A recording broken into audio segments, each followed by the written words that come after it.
On a des gros problèmes de fenêtres, puisque les fenêtres de la façade, mais également toutes les fenêtres dans le refuge, ne présentent aucune isolation. Elles sont en dégradation avancée. Il en est de même pour les portes. Problème aussi de toiture. On a un trou dans le plafond en chaufferie et laverie. Donc autant vous dire que dans notre belle région où il pleut de temps en temps, ça pose problème. Donc c'est vraiment un problème pour l'hiver puisqu'on chauffe à perte, sans isolation, autant vous dire qu'on chauffe la rue.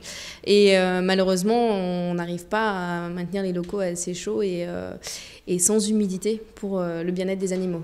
On a mis en place une cagnotte, donc c'est une collecte officielle pour le refuge de Roubaix. Vous pouvez la trouver facilement en regardant sur Google. Il s'agit d'une plateforme qui s'appelle Hello Asso, qui nous permet de récupérer les dons directement pour le refuge.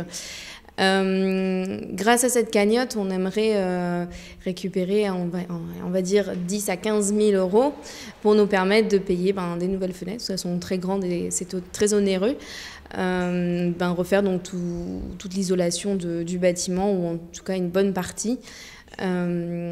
Et après, voilà, si des gens, si des artisans, des entreprises dans le bâtiment souhaitent nous venir en aide, donc que ce soit en nous faisant des prix intéressants ou sous forme de mécénat, on est bien évidemment preneur et on demande que ça. Ouais. Les portes ouvertes d'automne, c'est une tradition puisqu'il s'agit du week-end qui est très proche de la Saint-François d'Assise, le saint patron des animaux. Donc tous les refuges de France ouvrent leurs portes. Nous ouvrons nos portes samedi de 14h à 17h30, dimanche de 10h à 12h et de 14h à 17h30. On a actuellement au refuge de Roubaix une vingtaine de chiens à l'adoption, une quinzaine de chats également à l'adoption, plusieurs dizaines aussi de nacs, donc tout ce qui est lapin, serpent, cochon d'Inde, hamster. Il en est de même au refuge de Lille.